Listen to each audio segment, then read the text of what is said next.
Amerika Xitoy o'rtasida bir maydon zo'r urushning yaqin kelgusida yuz beradiganligi haqida Amerika ichi va sirtidagi ba'zi mutaxassislar o'z fikrini o'ttirg'a qo'yib atganda, Amerika havo armiyasining 4 yulduzliq generali Mayk Minixan 2023-yilning 5-ida havo armiya uchquchilariga yo'llagan bildirgi tekstida aniq qilib, Amerika bilan Xitoy o'rtasidagi zo'r urushga 2 yil qoldi.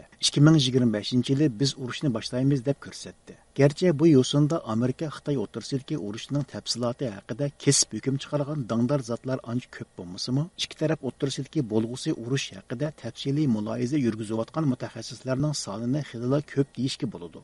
Strategiya va xalqaro munosabatlar ilmida xalqaroga tonilgan mutaxassislarning biri Avstraliya Mudofaa ministrligining strategiya analizchisi Ross Babbage ana shu xil kishilarning biri hisoblanadi. Doktor Ross Babbage'ning 2023-yili fevral nashridan chiqqan Keyingi zo'r urush, Amerika va uning ittifoqdoshlari Xitoy ustidan g'olib kelalardi nomli asari Amerika Xitoy o'rtasidagi bo'lg'usi urush temasiga bag'ishlangan eng yangi asar bo'lish sifati bilan nashr qilingan hamon har qaysi sohaning qizg'in olqishiga erishdi. Bo'lib uning Amerika Xitoy o'rtasidagi urushning qanday boshlanishi, har ikki tarafga xos ortiqchilik va kamchiliklar, bu urush paydo qiluvchi oqibatlar qatorliq sohalardagi bayonlari siyosiyonlar, axborotchilar va savdo sohasini jalb qildi. Doktor Ross Babbage'ning qarashicha, Ikkinchi dunyo urushidan buyongi zo'r urushlarning portlash nuqtasidagi eng chong ehtimollik Hind Techokan rayoni bo'lib, buningdagi urush piltisi haqida so'z bo'lganda, u Tayvan omilining eng muhim ekanligini ta'kidlaydi.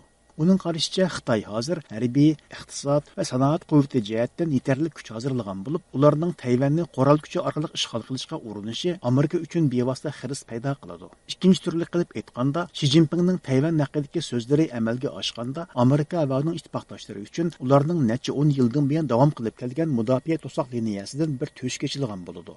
Shuning bilan birga Amerika nurg'un badal to'lash badiliga barpo qilib chiqqan Tinch okeanining g'arbiy qismidagi strategiyalik o'rinlashtirma uchun ig'ir vayronchilik ilib keladi.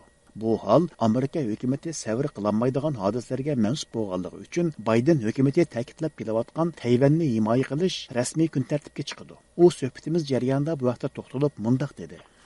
Well, I don't believe it's inevitable, but I think it's a very serious risk. And the main reason for that is that Xi Jinping has made it very clear that Men bu urushdan saqlanish mumkin emas deb qarayman. Ammo buning xatiri ravur salmoqda. Bundaq deyishimning sababi shuki, Xi Jinping bir necha qatim Tayvanga hujum qilish va Tayvanni Xitoyning bir qismi qilib qo'shib olish haqida oshkora so'z qildi. U so'zida buning mumkinligi va buni jazman amalga oshirish lozimligini ta'kidladi. Agar u bu nishonga yetaman desa, u holda harbiy harakat qo'llanishdan boshqa chora yo'q. Amerika prezidenti bo'lsa Oq saroyga kirgandan buyon 4 qatim oshkora ifoda bildirib, Tayvan qurolli hujumga uchirsa, Amerika uni qo'g'daydi dedi. Tayvan xalqini olsak, ularning mutlaq ko'p qismi Xitoy bilan savdo va tijorat ishlarida bo'lishga tayyor. Ammo ular Xitoy kompartiyasi bilan hargizmi bir qozonda qaynamaydi. Yaqinqi bir necha oyda Tayvanning shimoliy qismidagi dengiz va havo bo'shlig'i tabasiga Xitoy armiyasi ishkirlab kirishni jiddiylashtirib o'tadi. O'tgan bir necha yilda Xitoyning bu xildagi harbiy ig'vogarchiliklari yana va tor hujumlari Tayvanni, G'arb dunyosini, shuningdek Amerika Qo'shma Shtatlarini nishon qilib o'tadi. Bo'lib Tayvan atrofida Xitoyning harbiy jihatdagi besimlari kun sayin oshib o'tadi. Xitoy hozir dunyodagi cho'ng dengiz armiyasi va havo armiyasiga ega bo'lib bo'ldi. Mundaqcha aytganda, hozir Xitoy Tayvanni zo'rliq kuch bilan qo'shilishga butunlay tayyorlanib bo'ldi. Qachonki Tayvan urushi boshlandikan, Amerika va uning ittifoqdoshlari, jumladan Yaponiya, bu urushda Amerika bilan bir safda turishi aniq. If the Americans are fighting to defend Taiwan, it's very likely that Japan and other allies will be supporting the United States in that conflict. Rus Babbage'ning qarashicha, Amerika Xitoy o'rtasidagi urushning boshlanish shakli to'g'risida bir necha xil ehtimollik mavjud. Ammo bularning ichida ehtimolga eng yaqini Xitoy Xalq ozodlik armiyasining Tayvanga ushtum tut va chaqmoq tezligida hujum qilish va uni ishg'ol qilish urinishi hisoblanadi. Chunki Xitoy hozir 24 soat ichida Tayvanning muhim strategiyalik nuqtalarini va rayonlarini ishg'ol qilib bo'lishni ko'zlayotganligi ma'lum. Yana kelib Xitoy yaqinqi bir necha oyda harbiy manevr nomida Tayvandan ancha yiroq bo'lmagan dengiz va havo bo'shlig'ida bir qator harbiy faoliyatlarni jiddiylashtirayotgan bo'lib, mundaqcha qaramoqqa bu manevrlar hozircha Tayvanga bevosita tahdid yoki xatar paydo qiladigandek ko'rinmaydi. Ammo bu manevrlar ushtum-tut yo'sinda birli buyruq bilan rasmiy harbiy hujumga o'zgartirilib, Tayvanga chaqmoq tezligida hujum boshlansa, Xitoyning Tayvanni 24 soat ichida ishg'ol qilib bo'lish haqidagi maxfiy ichki muhokamalari amalga oshadi. Xitoyning Tayvanni ishg'ol qilib olish harakati navoda mushahil havo hujumi, dengiz hujumi va tor hujumi bir gavdalashgan chaqmoq hujum shaklida o'ttirg'i chiqsa, Amerika va uning ittifoqdoshlari bu kutilmagan hujum sur'atiga taqobil turib bo'lishga ulgurolmay qoladi. U holda Tayvanga qilingan qurolli hujumga aralashish yoki uning oldini olishga texmo imkon bo'lmaydi. Ross Babijining qarashicha navbatda g'arb dunyosi, bo'libmi Amerika tavasidagi bir qism siyosiy yo'llar Xitoy bilan bo'ladigan bu urushga nisbatan bir turlik eranishmaslik pozitsiyasida bo'layotganligi ma'lum. Ammo Amerika uchun yangidan raqibga aylanayotgan Xitoy amaliyotda tarixdan buyon Amerika duch kelgan hech qanday dushmanga o'xshamaydigan bir dushman. Bu dushman navbatda harbiy, iqtisod va fan-texnika sohasida Amerika xalqi o'z vatanidan chiqmay turibla his qiladigudek urush vaziyatini paydo qilish quvvatiga ega. Bo'libmi Amerika izchil ravishda o'z armiyasini yiroq masofaga avatish orqali urush qatnashishga odatlanib qolganligi uchun Xitoy hozir tayyorlik qilayotgan bu urush Amerika xalqining kutmagan yerdan chiqish oldida turayotganligi ma'lum. Abdur bu jihatda maxsus ta'kidlagan bir nuqta shuki, Xitoy amaliyotda bu urushga oz degandimi, buningdan 20 yil ilgari tayyorlik ko'rishni boshlab o'tgan. Buning birinchi qadami sifatida ular siyosiy urush va tor urushini vujudga chiqarib bo'lgan. Bo'libmi Xi Jinping 2014-yili Birlik saf xizmati mohiyatda partiyamizning angushtar kabi quroli deb yo'l yo'riq bergandan buyon Xitoy hukumati g'oyasor moliya kuchi va odam kuchi sarf qilish badaliga o'zlarining siyosiy ta'sirini chet elga kengaytirish harakatini tezdan yuksaltirgan. Buningda Xitoy hukumati siyosiy jihatdan ta'sir ko'rsatish orqali o'zlari ko'zlagan chet el hukumatlarining ichki birligi va egilik huquqini vayron qilishni muhim vazifa qilgan. Bu jihatda Amerika eng muhim nishon bo'lib, Xitoyning singib kirish, kontrol qilish va ma'lumotlashtirish strategiyasi Amerika hukumati, axborot vositalari, savdo sohasi va fuqaroviy jamiyat qatlamlarida allaqachon o'z aksini tepishga ulgurgan. Abdurning qarashicha bu jihatda Xitoy allaqachon barpo qilib bo'lgan bir xatarlik vaziyat shuki, Xitoy hozir harbiy urush boshlansa, Amerika tavasida siyosiy urush orqali tezdan ma'lumotchilik paydo qilish qobiliyatiga ega. Texmo muhimi, Amerika iqtisodiy eg'ir darajada Xitoyning ta'minlash zanjiriga va Xitoyda ishlangan mahsulotlarga bog'lanib qolgan. Bo'libmi avom xalqning Xitoy mollariga bo'lgan beqindiligi bakma eg'ir. Navoda Amerika iqtisodida pul baholashish ko'rilayotgan. İşsizlik eşiyotgan. Buningga mos holda paychiki bozori cho'kayotgan ahvolda bu urush portlasa, u holda aniqki bu urush Amerika o'z tarixida zodila ko'rib boqmagan bir maydon urush bo'ladi. Suhbatimiz jarayonida Dr. Ross bu vaqtda mundaq dedi. Well, because when you look closely at the planning and the preparations and the exercises and in fact current operations that the Chinese are conducting, it's clear that they plan to fight a Shundoq, agar diqqat qo'yib kuzatsangiz, shuni bayqaysiz. Xitoyning planlashi, tayyorlik ko'rishi va buni praktik qilishi deganlarning hammasi bu bir maydon urushning butunlay boshqacha urush bo'lganligidan bishorat bermoqda. Shunga men da'vatgan bu zo'r urush qandaqdir hayt-hoyt degicha oyoqlashadigan bir maydon jang emas. Aksicha, necha oyga, balkim osonla necha yilga so'zilib ketadigan urushdir. Ammo hozir Xitoy ta'minlash zanjirini ma'lumotlashtirish o'xshash bir qator iqtisodiy tadbirlar orqali Amerika va uning ittifoqdoshlarini ojizlashtirishni planlayapti. Shuning bilan birga ular allaqachon ichkirlab bir yerga borgan siyosiy urush va uchur urushi orqali yolg'on uchur tarqatish, hikoya to'qish, to'qinishni ulg'aytirish va Amerika jamiyatini parchlash deganlar bilan mashg'ul bo'lyapti.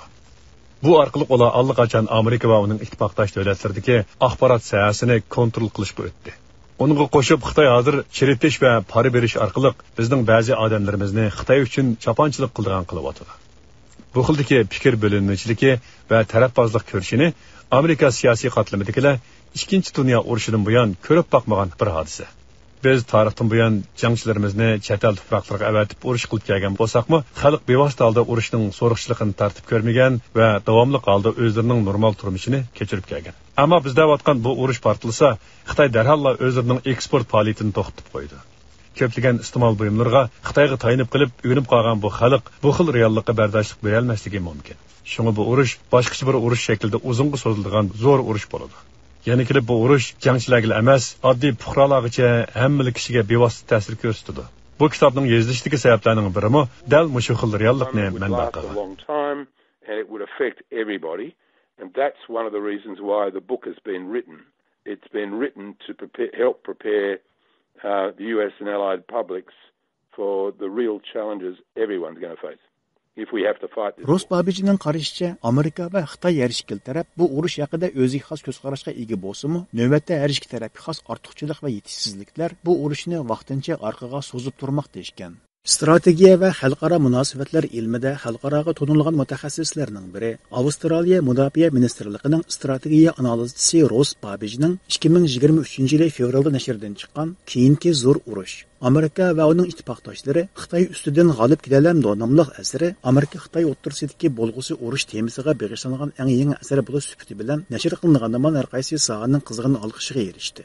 Bo'lib uning Amerika-Xitoy o'rtasidagi urushning qanday boshlanishi, har ikki tarafga xos ortiqchilik va kamchiliklar, bu urush paydo qiluvchi oqibatlar degandek masalalar siyosiyonlar, axborotchilar va savdo sohasini jalb qildi. Doktor Ross Babichning qarashicha, Amerika-Xitoy o'rtasidagi urushning ehtimolligi zo'r bo'lsa-mu, har ikki tarafning o'ziga yarasha ortiqchiligi va kamchiligi qarshi tarafga asosiy jihatdan ma'lumliq. Bo'libmi Xitoyning hokimiyatlik asosidagi diktatorlik idora qilish usuli barliq huquq va fikr birligini Xi Jinpingning qo'liga markazlashtirgan bo'lsa, Amerika tavasidagi vaziyat bundan farq qiladi. Bo'libmi Amerika hokimiyat qatlami va jamiyat qatlamidagi fikr bo'linmachiligi navbatda Amerika uchun eng ajallik ojizlik. Suhbatimiz jarayonida Ross Babich bu vaqtda mundaq dedi. Well, there are obvious divisions within US society. They're patently and painfully obvious, and you're seeing that every day in the media. You're seeing the level of partisanship. Belki sizning xabaringiz bo'lgandek, hozir bizning jamiyatimiz ro'shan holda nechiga parchalanib ketyapti. Har kundagi axborot saytlarida bu azobliq manzaraning simosini ko'rish hammamizning yuragini og'ritadi. Amerika Davlat Majlisidagi tarafbozlik, shuningdek har qaysi shtatlar qatlamlaridagi fikr ixtiloflari deganlar hozir bakmo azvaylab ketyapti. Rastını aytsam, hozir Amerika tavasida bo'layotgan ko'plagan ishlar bu xil reallikni bakmo oshkora namoyon qilyapti. Amerika Qo'shma Shtatlarining o'xshash bo'lmagan qismlari hammali ishda, jumladan bo'lg'usi to'qinish, Amerika o'ynab kelayotgan dunyoviy yetakchilik rol qatorliq masalalarda butunlay farqli fikr qiladigan bo'lib ketyapti. Ichki qismdagi bu xil parchalanish tabiiy ravishda fikr ixtilofiga olib boradi. Bu hozir Amerika va uning ittifoqdoshlari jon tikib qo'g'daydigan eng muhim omil. Which basically leaves the whole of the Western Pacific and quite a lot more effectively in the control of Beijing. That's what Xi Jinping believes is possible. That's what he's aiming to achieve. And that's what the United States and its allies have to defend against. Ross Babichning qarashicha, Xitoy armiyasining o'ziga yarasha bir qator bosh og'riqi bo'lib, bu hol Xitoy hukumatiga ma'lumliq. Bo'libmi Xitoy armiyasining jangchilari ko'pincha holda yolg'iz farzandlik oiladan kelgan bo'lib, bir askarning o'limi nurg'un oilaga ruhiy fojia olib keladi. Yana kelib Xitoy armiyasi 1979-yildagi Vyetnam urushidan buyon asos jihatdan jang ko'rib boqmagan. Yana kelib Vyetnam urushi amaliyotda asos urush degidek urushma emas. Xitoyning ichki qismidagi bir qator ijtimoiy masalalarmi Xitoy hukumatining bir qatorliq zo'r urush qo'zg'ishiga ba'zi to'sqinlikni paydo qiladi. U bu vaqtda bunda You're right. They don't have experience of a major war since 1979, and even 1979 wasn't really an intense major war. It went much longer than most people realize. It actually went on for about 1979 yildan buyon urush ko'rib boqmadi. Urush ko'rgan kishilarmi hozir asosan qolmadi. Bu darvaqa siz tilg'ilgandek bir zo'r ojizlik. Ammo Xitoy hozir qilib bo'lgan bir muhim natija shu bo'ldiki, ular urushga tayyorlanishda zo'r darajada ilgirlab ketdi. Yana bir yoqdan Xitoyningmi o'ziga yarasha ba'zi masalalar mavjud. Xitoy armiyasidagi ko'p qism kishilar bir farzandlik oiladan kelgan bo'lg'achqa, jangda o'lgan askarlar tufaylidan hosil bo'lgan ijtimoiy ta'sir Amerika yoki uning ittifoqdoshlarida bo'ladigan o'xshash ta'sirdan ig'ir bo'ladi. Ammo biz Moshununga qarabla Xi Jinping va uning teoriyasidagilarni bu xildagi ijtimoiy ta'sirdan bearam bo'lib ketadi deb o'ylasak xatolashgan bo'lamiz. Biz bu xil ijtimoiy ta'sirni tojisamon virus yamraganda ko'p qatim ko'rdik. Shu vaqtda minglagan odamlar o'lgan bo'lsa, ular buningga mit qilib qo'ymadi. Shunga bu hol ular uchun zo'r masala emas. bu sahada birər narazılıq o'tirg'i chiqib bo'lguncha Xitoyning hamma yerini bir olgan nazorat va kuzatish sistemasi buni bo'shkidla jimiqtirib o'tadi. Xitoyning eng ajallik ojizligining biri uning iqtisodiy sohasida va nopus qurilmasida ko'rilyotidi. Bu hozir bir turli qo'sh pisliq xanjarga o'xshash Xitoyga tahdid bo'lyotidi. Xitoy nopusining qiyrilishish nisbati yaqin kelgusidagi 20-30 yilda zo'r ofatga aylanadi. 2050-yilga borganda Xitoyda hozir ishlayotgan har 7 odamdan faqat 2 odam qoladi. Bu hol Xitoyning iqtisodiga g'oyat zo'r ta'sir ko'rsatadigan bir muhim omil. Shuning uchun Xi Jinpingning o'rinda turib aytganda, ular uchun Tayvanni elish urushini keyingi so'zgandan ko'ra boldurroq ishga oshirish foydaliroq bo'ladi. Shunga mening mo'lcharimcha bu urush 2023 yili bilan 2027 yili oralig'ida bo'lishi mumkin. It's going to be better for them if they try and do it early rather than later. And that's what we fear that they are preparing to do this. And the most likely time is between now and about 2027. Ross Babbijning kitobida alayda o'rin olgan bir mazmun Amerika armiyasining bu qatimqi urushga qaysi darajada tayyorlik ko'rib bo'lganligi hisoblanadi.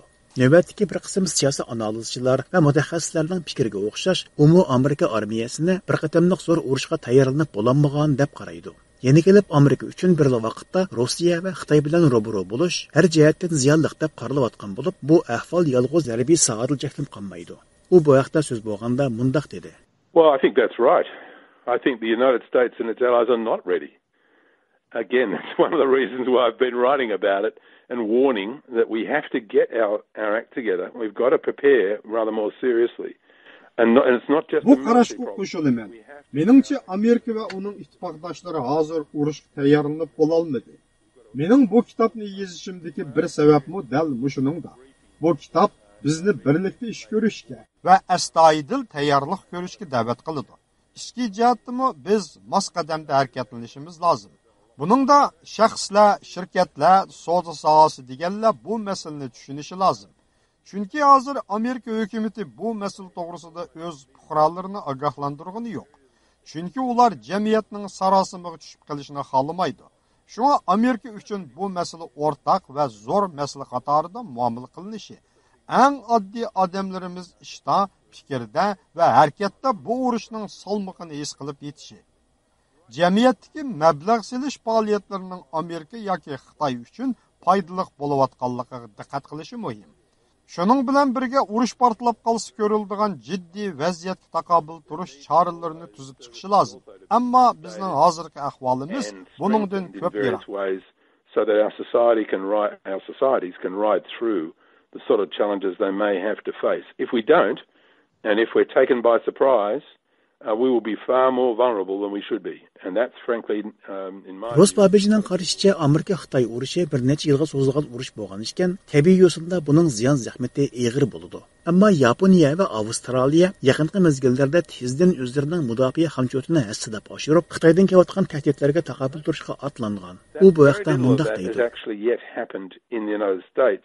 And in the Allies.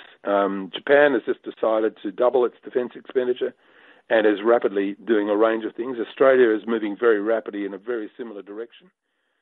The United States... Meningcha, Amerika bu xiristlar oldida uyqusini etishi lozim. Ammo biz mangadigan yo'l bak uzun. Bu urushning qandoq oyoqlashishi hamda uning qandoq natija olib kelishi bizning hozir qandoq tayyorlik qilishimizga bog'liq. Agar mushu holimizda urushib qolsak va tayyorlik ko'rmasak, yampashqal chiqib beramiz. Buning uchun Amerika ikki ishni qilishi lozim. Biri, bu urushga yaxshiroq tayyorlansak, Xitoy ushini yig'idi. Chunki Xitoyning Tayvanni ishg'ol qilishi amalga oshsa, u holda Yaponiya va Janubiy Koreyaning xavfsizligiga tahdid paydo bo'lib qolmasdan, yana Amerika boshlamchilik qilayotgan dunyoviy ittifoqning mavjudligini qimmatini yo'qotadi. Bu kitobni yozishimdagi yana bir sabab dal mushu xil reallikdir. Kishilar bu masalani tushunishi, xatarni his qilishi, bo'libmi iqtisod va savdo sohasidagilar texmi shunday qilishi lozim. That's why I wrote the book. It's important that people read it and it's important that people understand what's at stake here in every area, including for the economy and for business Doktor Ross Babich o'zining 20 yillik izlanishi jarayonida Amerika Xitoy o'rtasidagi har qaysi sohani tafsiliy bog'lab chiqqan bo'lib, uning fikricha navoda Amerika hukumati tezdan buningga tayyorlik ko'ra olsa, u holda Xitoyning urushda yengilishi muqarrar bo'ladi. Navbatda bu sohadagi muloyizalar ko'plab o'tirg'i chiqayotgan bo'lib, yana bir qism mutaxassislar Amerika hukumatini bu jihatda salmoq, ammo osti suratda tayyorlik ko'ryotidi deb ko'rsatmoqda.